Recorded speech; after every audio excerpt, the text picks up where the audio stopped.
Hi everyone and welcome to episode 5 of the Kindle Clearout Project, which is a read and vlog series that I've been doing on my channel this year to try and reduce my digital TBR. In this episode, I wanted to take the opportunity to read some books that can only really be read around this time of year. We're talking wintry books and holiday romances and Christmassy books and all of that good stuff. So I'm hoping this vlog is going to be nice and festive. There's 3 books that I want to try and get to this week. The first is Midnight in Everwood by Kuzniar, which is a Nutcracker retelling. The second is Window Shopping by Tessa, which is a short but hopefully spicy holiday romance. And then the final book is Royal Holiday by Jasmine Guillory, which is technically the 4th or 5th book in a series, but I think they're companion novels, so you can read them alone. But this is another holiday romance. I think that's everything that I needed to say in this intro. I'm going to keep it short and sweet, but thank you for watching and I hope you enjoy the vlog. So I've already filmed this update once. I am filming on my new vlogging camera and I can't work out what I did wrong, but apparently I wasn't recording, so that's annoying, but we're going to try this again. I have made a start on Midnight in Everwood by Kuzniar and I'm really enjoying it so far. I have never seen the Nutcracker. I don't know whether that's something that I should admit to, but I've never watched the Nutcracker. I've never seen the movie, if there's a movie, and I've never seen it at the ballet, unless I went when I was a kid and I've forgotten about it, because I know the music from the Nutcracker, so going into Midnight in Everwood, I had a certain expectation of what the atmosphere was going to feel like, and so far it's delivering. It feels very fairy tale-esque and magical and whimsical and the perfect book to be reading around Christmas time. It's following a young woman called Marietta who loves to dance.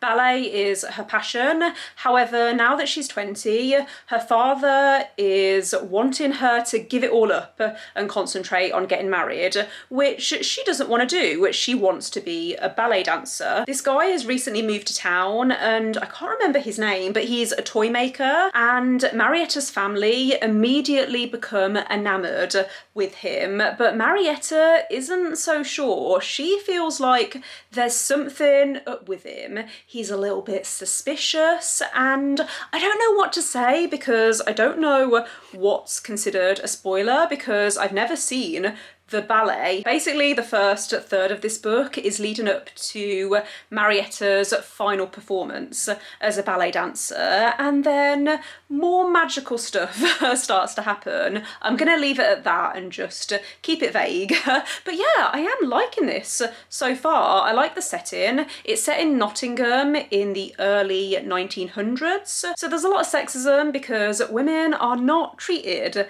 the best, but I do like the atmosphere. The characters don't feel the most well developed, but with a story like this, I feel like it's all about the vibes anyway.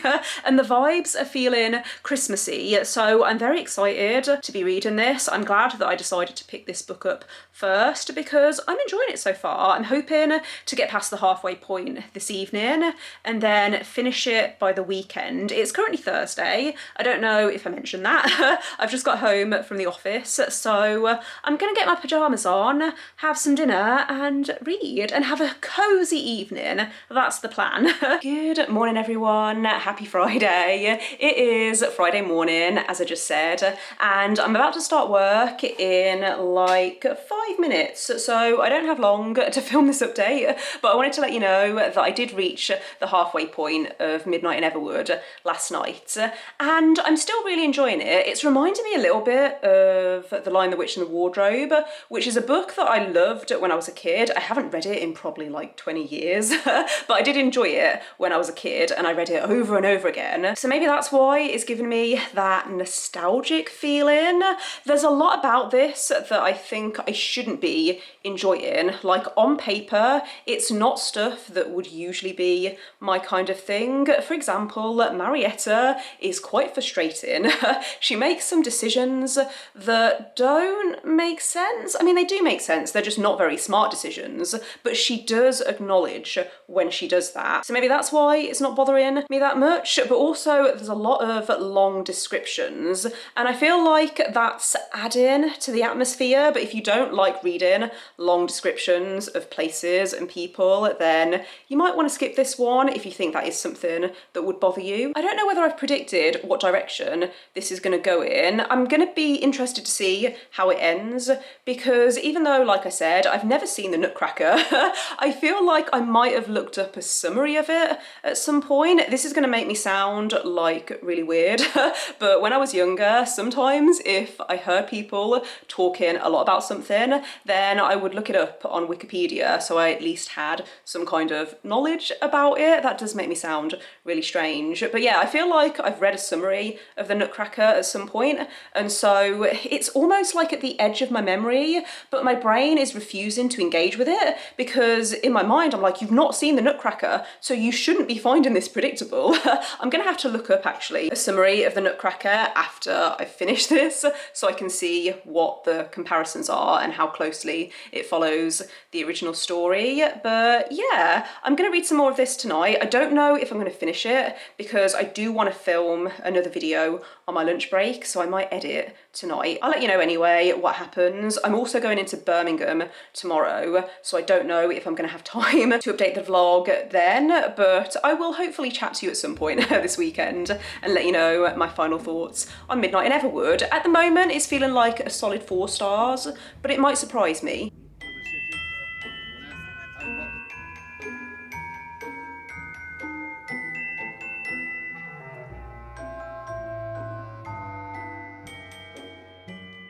We're currently rearranging the bookshelves in here, so if my background looks a little bit different to usual, then that is why.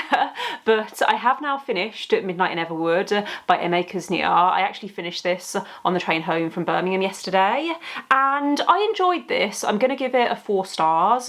I liked that it's a portal fantasy, so our main character ends up going to a different world. I don't want to say too much because I don't know what would be considered a spoiler, but I really liked the setting in this.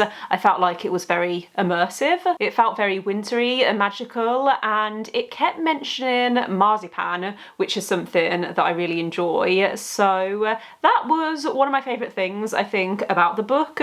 Before I started this, I wasn't sure if it was going to have romance, and I won't say again if it does, because I quite enjoyed going into this not knowing it, and every time a new character would be introduced, I would be thinking, is this going to turn romantic? And it does have a romantic atmosphere, but I wouldn't recommend this if you're specifically looking for a book that has romance. I don't know if anything that I just said then makes sense, but like I said, I really enjoyed the atmosphere in this. I thought that it was the perfect book to read around this time of year. There were some parts that were a little bit dark, but not in like an overly graphic way, and it still had that whimsical, childlike feeling. I don't actually know if this is being marketed as YA or adult. The main character is 20, but there was nothing in this that made me think it's definitely adult or it's definitely YA. I'd say it's somewhere in the middle. I would recommend it if it sounds like something that you'd be interested in. It doesn't have like the highest average rating on Goodreads, but I think as long as you have the right expectation going in, then I found this really enjoyable, and it's exactly the kind of book that I want to be reading around this time of year. Glad that I finally got around to reading it, because it's been on my TBR since it came out.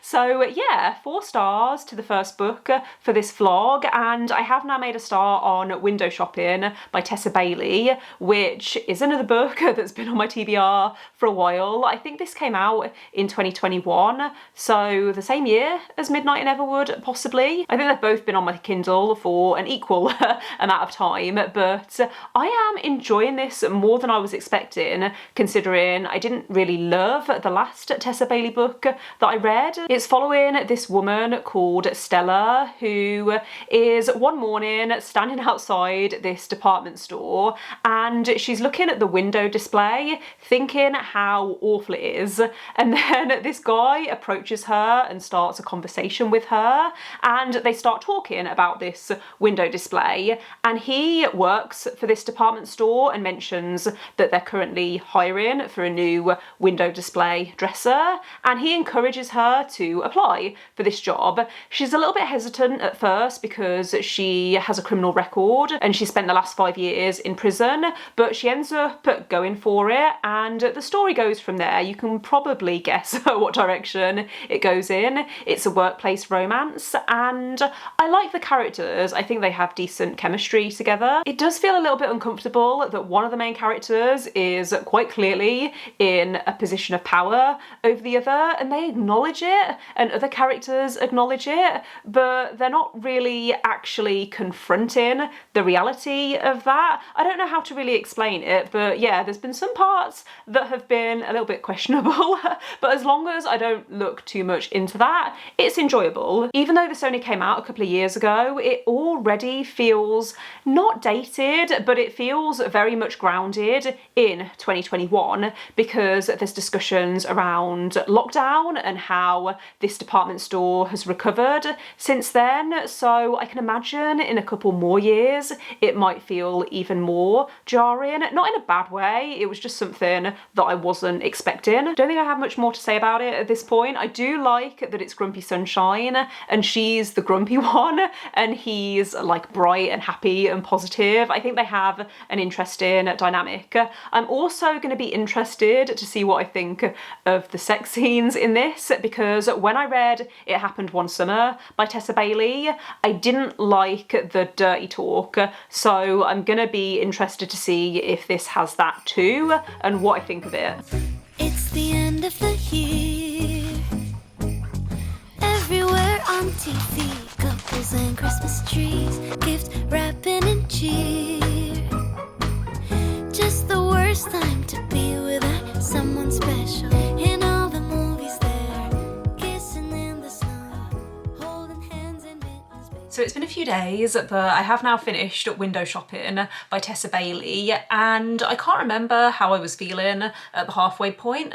I think I was enjoying it, and I did continue to like it throughout the second half, but I didn't love it. So I'm going to give it like a 3, maybe a 3.5 stars. It was very fun and festive, but I don't like Tessa Bailey's writing. There's certain word choices that she uses that just don't work for me. For example, the verb milk, in my opinion, should not be anywhere in a romance book unless there's a cow or maybe a goat. The villains in the story also felt kind of cartoonish and over the top.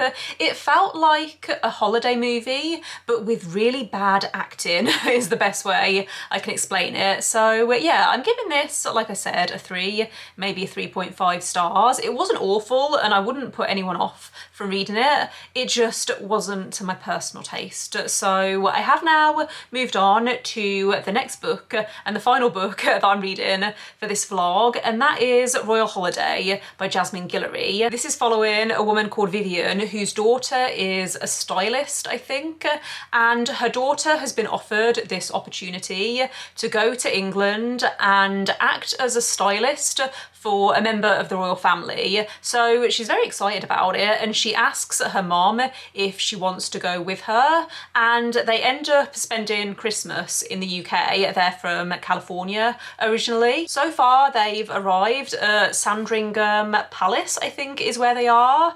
Vivian has met the love interest Malcolm, who is the personal secretary to the Queen, and that's kind of all that's happened. I am over a third of the way through this and I feel like nothing much has really happened. It's not bad or anything, it's just a bit bland and it's an easy read. I feel like I'm reading it really quickly, but I just want a little more, like something. The characters are perfectly likeable, but it's just not that exciting or compelling. So I'm going to carry on reading this. I might not have any more updates before I finish it. I'll let you know if things do become more exciting exciting. But yeah, disappointed with this one so far. It sounded really cute, and I liked the idea of following a main character who's in her 50s and a love interest who's in his 50s. So far, it's just okay. So I'm 60% of the way through Royal Holiday now, and I don't think it's bad.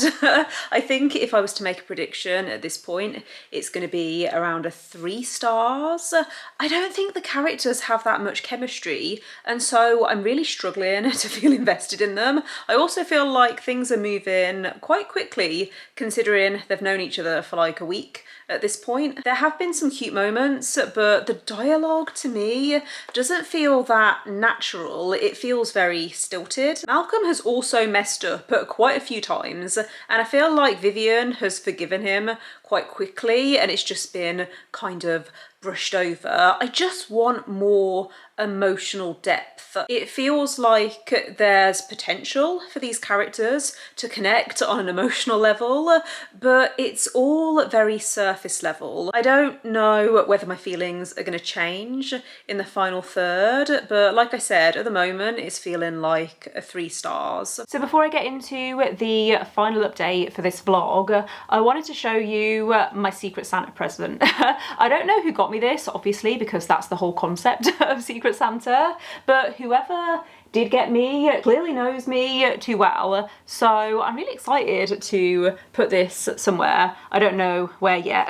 The purpose of this update was to tell you that I have now finished Royal Holiday by Jasmine Guillory, and this was a little disappointing. I think I'm gonna give it a 2.5 stars, because 2 stars feels too harsh, but 3 stars feels too high. It's the definition of a book that feels like a 5 out of 10. It didn't do anything wrong, and there was never a point where I was reading and thinking, this is awful, I need to DNF. But also, there wasn't anything about it that I truly loved. I felt like there was a lot of telling and not enough showing, so I felt like I was being told that these 2 characters are attracted to each other and they're falling in love, but that was it. I didn't really feel it. It's not completely closed door, it is more fade to black, which isn't a problem for me because I read romance to read about an emotional connection between 2 characters, but I didn't really feel the emotional connection in this. I thought the characters were perfectly likeable, and I think I might have enjoyed this book if I'd read it like 5 years ago, but I've read so many fantastic romance books since then that this just didn't really live up to those. So yeah, it is a shame because I thought this had potential. It just ended up feeling a bit flat. Hopefully you got something out of this vlog. I don't know how interesting it's been because I don't feel like I did as much this week as I was planning to, but I do have some plans this weekend which I'm really excited to vlog because it's my birthday on Sunday. This vlog might actually be going live on my birthday if I can get it edited in time, so that's kind of cool. I'm going to stop rambling though and wrap up things here, so thanks again for watching. Don't forget to give this video a thumbs up if you liked it, and click subscribe if you'd like to see more videos from me, but otherwise I will see you next time. Bye!